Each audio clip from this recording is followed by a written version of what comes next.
তিনি সিজদায় যেয়ে পড়তেন সুবহানাকা আল্লাহুম্মা রাব্বানা ওয়া বিহামদিকা আল্লাহুম্মা ইগফিরলি। এটা জানিই না আমরা অনেকে।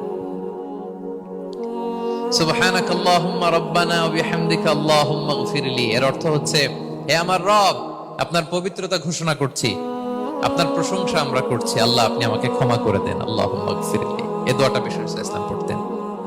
এছাড়াও বিষ্ণু পড়তেন সুবহুন কুদ্দুসুন রব্বুল মালাইকাতি ওয়ার রূহ, সকল ফেরেশতাদের অধিপতি রব, সবচেয়ে বড় ফেরেশতা যার 600 পাখা, জিবরাইলের রব, সেই রবের প্রশংসা আমি করছি। তিনি সুবুহ, তিনি কুদ্দুস, তিনি মহাপবিত্র, the most pure, the most high. এভাবে বিষ্ণু ইসলাম আল্লাহর প্রশংসা করতেন। তিনি আরো পড়তেন আল্লাহুম্মা ইগফিরলি যুনুবি কুল্লাহ দিক্কাহু ওয়া জুল্লাহ আউওয়ালাহু ওয়া আখিরাহ আলানিয়াতাহু ওয়া সিররাহ। আল্লাহ আপনি আমার গুনাহ মাফ করেন, ছোট গুনাহ বড় গুনাহ,